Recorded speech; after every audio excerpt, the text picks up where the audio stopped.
Hey, what's up everybody? It's Rox and I am coming to you today with a review for R&B Divas Atlanta Season 3 Episode 2. I am tired today. I was planning on doing both R&B Divas and Love and Hip Hop ATL today, but I'm going to have to do Love and Hip Hop ATL tomorrow. That show just requires a little bit more energy. And I want to give a good quality review for Love and Hip Hop. Considering that's like my favorite reality show. So yeah, today we just, the energy level is kind of low. I'm tired.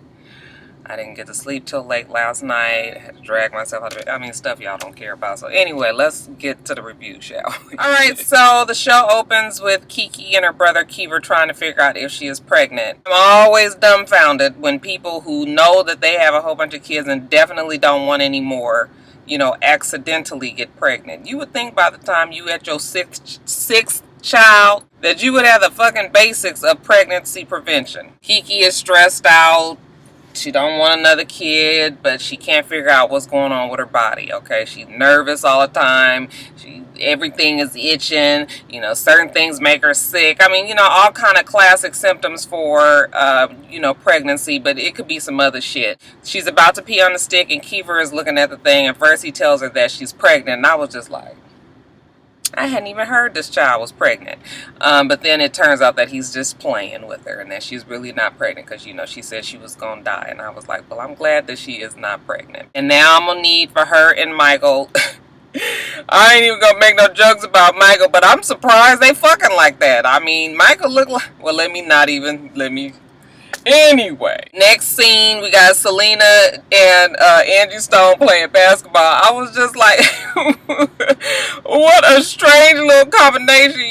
It's so funny how when you look at Selena, when she has on like close-fitting clothes, she's a thick girl, but she has a nice, cute little shape. But then when she has on like a big blousy t-shirt, I guess she must be busty. I didn't never notice that she had big boobs, but when she looked so big when she was out there playing, I was like, she's not even that big. She got nice, good, solid legs, and she's just a thick, solid, thick girl. Angie Stone out there, I was like, Lord, if this child wig come off, because she be killing me with this wig this season. I was like, I'm gonna need her to get rid of that. It's just it ages her. How old is Angie Stone, y'all? Does anybody know? I know she's been around for ages. Okay, so, yeah, Angie, just seeing them out there playing basketball, just like, now, do they really get together and play basketball? This is just for the show. After they finish playing basketball, Angie is talking to Selena about the engagement party. Selena's just telling her how crazy it was, how Selena acted. Not Selena, how Kiki acted. It was just all this tension between the girls and everything. And then here go Angie Stone starting up with that, we are a sisterhood and we need to uphold each other and, be there for each other and, encourage. And that's why we need to do this concert. And I was just like, I cannot understand.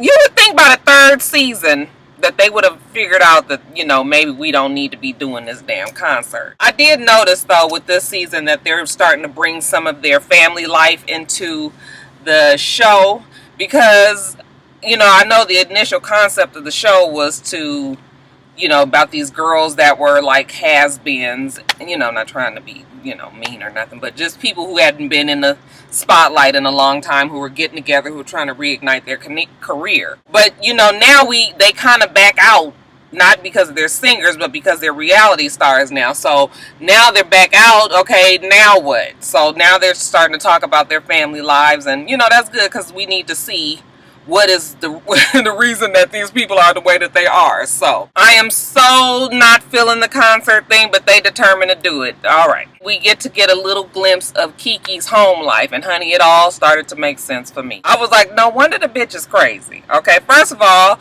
it's her and her husband. Side note, if that Michael know he ain't just a little old puff and stuff, ain't he he got his stomach, and he looked like Muhammad Ali, like a young Muhammad Ali, but who wasn't working out a fighting or nothing. He just Muhammad Ali just getting his grub on. But she got her and Michael. They have their 5 kids. She has her mother living with her, and now she has and now her brother and the brother's you know, significant other, brother is gay, is on the show as well. So everybody's in the fucking house, and I promise you, it is a whole lot of commotion. Okay, the kids is running through the house, the mama is yelling at the kids, you know, everybody is talking. And look, I am definitely one of those people who don't like a whole lot of shit in my house. I like my house to be quiet. I don't like when it's a whole bunch of people. You wouldn't think that.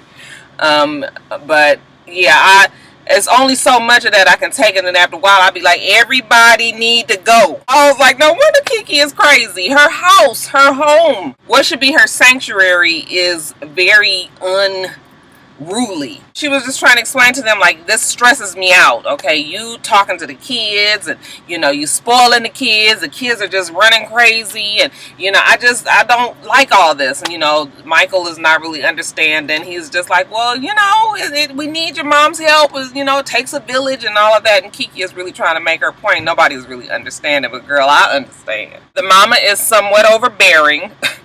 And she looks like she kind of takes over everything. So Kiki was just like, I don't feel like I'm the woman of my house. I don't feel like I'm taking charge of my home.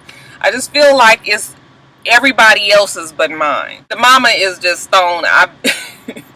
You know, the apple don't fall too far from the tree. Now we know Kiki, you know, has some issues, and now it's much more understandable why the mom is a trip. Kiva was trying to tell the mom about herself, you know, how, you know, she's always saying mean shit. She's just a mean person, and you know, she's always like that. And then she's drinking her wine, and it's just worse. And you know, the mom was just like, this is just a once in every now and then thing. And he was like, no, mama, it's all the time.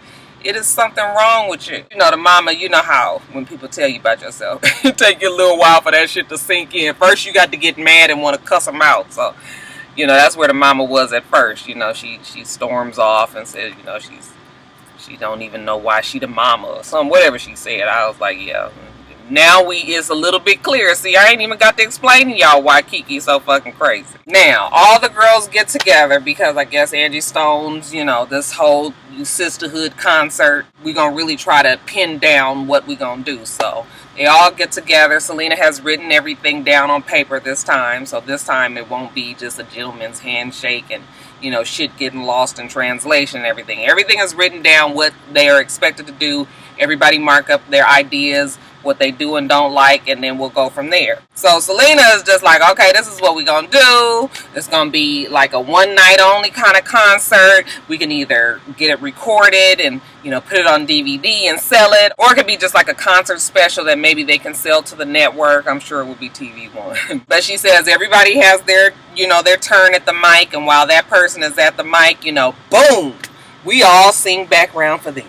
And you know, they all was just like, okay, yeah, that's good, everybody but 702 said, I don't think that's what 702 want to do. And then the rest of the time they're just trying to pin down the specifics of everything. She said it was going to be an acoustic session. Kiki was thinking acoustic as in guitar, and what they really probably should have said was unplugged. So we'll have a full band, but nobody will have, you know, there's nothing plugged up. So Kiki is with it. Kiki's trying to be a team player. Looks like Kiki and Monifa have put aside their differences for now. This is the first time that we get to find out that Latavia is not really feeling confident in her music. She was just like, you guys know me. I done got up there on the stage and threw up and kind of forgot everything and messed everything up. So, you know, they're kind of just looking like, oh no, girl, you a diva now. You know, you got to get with it. Whatever we need to do, we're going to rebrand ourselves and we're going to get back on the stage. But yeah, no, girl, you can do it. Okay, well, Latavia is feeling like, yeah, well, maybe I can. It's hard to show your insecurities in front of a lot of strong women because a lot of times they don't understand, so she just kind of backs up off of it. But we can see that she has a problem with the whole idea of getting back on stage. Latavia is still feeling like she wants to talk to somebody about her issue with getting on stage. She goes shopping with 702. What is the girl's name, you guys? I'm sorry. What is her name? Mila. She goes shopping with Mila. And she's still trying to express herself to Mila like, you know, I'm still not really feeling confident. I haven't used my voice in so long. I haven't sang in so long. And I'm just afraid of the whole idea of getting back out there like that. All Mila says is, yeah, it sounds like it's a good idea. I just hope that it'll work out. You know, she just still doesn't really say anything about the whole problem singing background. But she still doesn't sound like she's at even 75% just yet. Now, another person that we're starting to see a little bit more of her home life is Angie Stone. Angie Stone has a daughter named Diamond. Diamond Stone, isn't that something? I wonder if that's her last name. Diamond was not raised by Angie because Angie was a singer and she was on the road, and so Angie's parents evidently raised Diamond for the most part, and as a result, Diamond don't have much respect for Angie. Diamond is like 21, 22 years old or something, and she sings as well, so I guess Angie Stone is, trying to help her out now. As we all know, a lot of times you be thinking you're doing all these things to help your family and better it, but if you're not there for your kids, what you think you're doing, helping them or providing them money with, or a better lifestyle or something, a lot of times the kids be fucked up because you weren't there, okay? And they feel like you abandoned them, even though your whole objective, or not your whole objective, but a lot of your objective was to be able to help them get what they want. So that's the problem here with Angie Stone and Diamond. Diamond is singing in the studio, and Angie Stone is all on this whole, uplift and sisterhood, and we are family over here. And the daughter is over there singing about, bitches and hoes and all of that. Okay, so Angie Stone was like, wait a minute, I know I raised you better than that. What is this that you are singing? And she was just like, Mommy, you know what? This is my generation. Your generation sing what they sing. This is what we sing today. So, Angie Stone was like, I know I raised you better, and this is not what we do. I've already talked to you about this. And the daughter is already lashing out because she was like, you ain't raised me, period. Okay, I mean, this is her thinking. You don't think really that you about to come in here and tell me what to do. You ain't never really been around. So she starts to kind of, throw the whole guilt trip on Angie Stone. And, I'm just sad to say that sometimes it's too late. Like when you try to tell a 22-year-old girl what to do, like I'm still the mama and everything. Well, yeah, but no. Okay, now she is fully grown and set into her ways. I mean, of course, she still has some growing to do and all of that, but yeah, you can't. The approach has to be different. Now we need to respect each other as women, and it's a different level of mother-daughter relationship now. So the daughter's giving her the guilt trip. You don't push me. You never been there for me, and Angie Stone was just like, that's not fair. I've always tried to do stuff for you and everything. So just the whole dynamics, like I said, is kind of messed up. Later on, we got Monifa in the studio, and her song that she's got sounds like it's pretty good. I think that Monifa's been working on her voice, because I know when she first started on the show, I was just like, oh, her voice is not there no more. I don't know if I ever thought that Monifa was all this extreme singer anyway, but she's sounding better now. Maybe it's the confidence. Maybe she got it back or whatever. Latavia goes there because Latavia feels like she can relate the closest with Monifa. They've had some of the same obstacles in life. So she goes there and she's telling her, like, listen, this whole concert that's coming up, I'm just feeling a little apprehensive. And Monifa was just like, well, what is it exactly that you feel? And she was just like, I just don't think I even have the gusto to do it. Like, when I got out of Destiny's Child and I was doing all these other things, and singing was so far away from me, it's just like I don't even have really the passion for it anymore. So Monifa said, well, I guess the bottom line is, do you want to do it? And she says, no, I don't want to do it, because Monifa is on this whole different page now. She's trying to be enlightened a little bit more. She tries to tell her the same thing. You need to connect with your higher power, whoever you call that. If it's God, you need to connect with your God and really try to fall in love with singing again. Monifa just keeps telling her that it's not away from her. I think her situation is different because, like she said, she was never a lead singer, whereas Monifa, whereas Kiki, whereas Selena, whereas Angie Stone, they were all individual singers. They were solo singers. They didn't come from a group. 702 has been I'm sorry, Mila. Looked like she's still been kind of doing some singing. Latavia hasn't done anything, so I can understand how she feels. Now, next we get Kiva and Kiki talking to the mama. Okay, now that we done got a new day, we're gonna sit that mama down now that she's calmed down and everything, and really try to pinpoint what the fuck is wrong with you. Mama is like, I'm so sorry. I'm not really trying to, alienate my whole entire family. I just, you know, a lot of times things going on with me, it don't even really have anything to do with you guys. And they're just like, yeah, well, see, that's the whole thing. Like, you fussing at us, you taking it out on us. We haven't even done anything to you. You know, you need to go see a doctor about this. I found it so ironic that Kiki was telling her mother that she needed to go to the doctor. You know, Kiki telling you need to go to the damn psychologist and fucking you need something's wrong with you.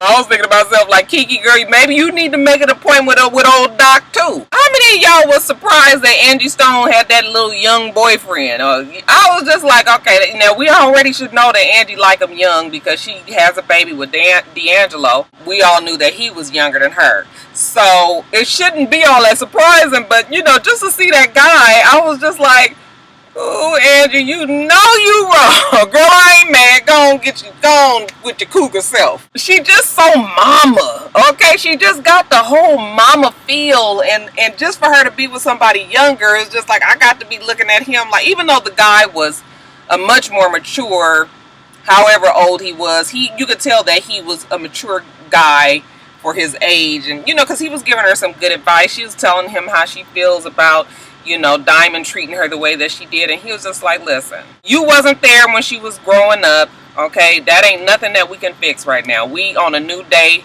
You are willing to be there for her today. It's time to start it from this point on. Can't do nothing about the past. That's such good and simple advice. Why do we always think that we can rewrite the past? There's nothing that we can do about the past other than apologize and move forward. You let her hold you hostage, you know, because you feel guilty.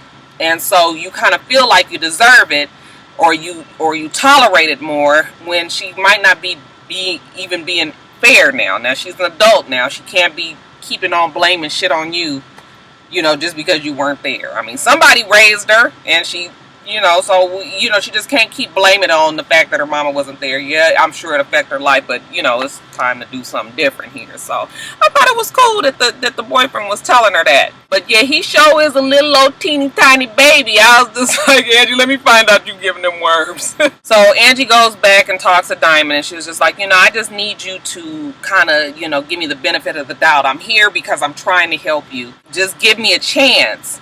And, you know, the daughter is just like, I'm not really trying to hurt you. And she was just like, yeah, you are. You mean. You say mean things to me. And it hurts my feelings. And I know you know that it hurts my feelings. And, you know, so then they had like this heart to heart. We're going to see what goes on with Diamond. Diamond looks like the girl. What's the chick that was on there last season from Escape? Don't they kind of favor each other? Angie Stone has like an agenda for this show. I mean, the fact that she's on this show, she obviously is trying to help her daughter out. So now they bringing the daughter around. Now the daughter sings. Okay, she's a mini diva.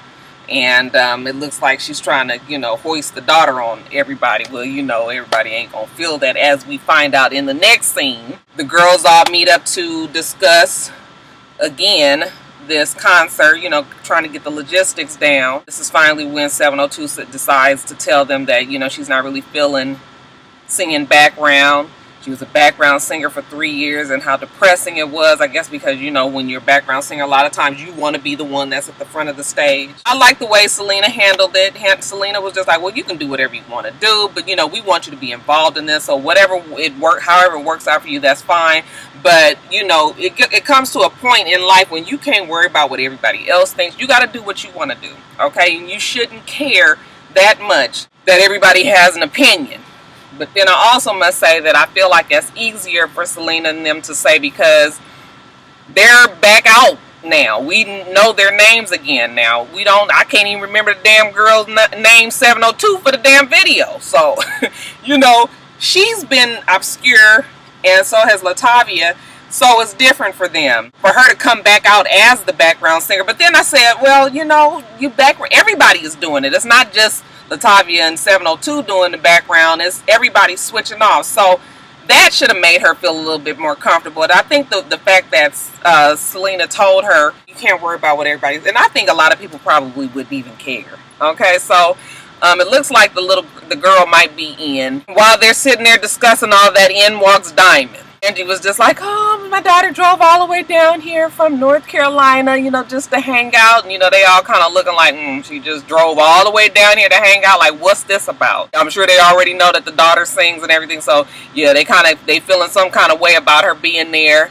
Like I said, it looks like the agenda for Angie Stone is to get her daughter, you know, put on. I guess they just waiting for Angie to fix her mouth to say something like, can my daughter sing or something? Because you can tell they gonna be like, hell the fuck no. Once it seems like the damn meeting is starting to get off track, I think Angie said something like, don't she look like me? And something like that. Kiki was just like, you know what, that's it for me. We ain't doing shit here, but shooting the shits, I'm fixing to go. Okay, so Kiki gets up and the meeting gets busted up, and you know, so now it's looking like who even knows what's gonna go with this concert, because they're all just feeling some kind of way about that daughter being there. So I guess we're gonna see a little bit more about Diamond as the season goes on. But yeah, that's it in a nutshell, y'all. Alright, you guys, so that's it. Yeah, Loving Hip Hop ATL. I'm going to do better with getting the videos to you the very next day. This week has just been, is difficult. I'm trying to make sure that I keep up with my videos this week, but everything is, you know, just, it's a lot. I'm not trying to make any excuses. I know you guys are very patient with me, most of you, so thank you very much. Anyway, you guys, remember to rate, comment, and subscribe to the channel. I'm itsrox. The channel is for itsrox, and everything else I do will be in the bottom bar. Alright, so I hope that you have a wonderful, wonderful rest of your day, and I plan on doing the same. Until next time, Roxstars. Bye.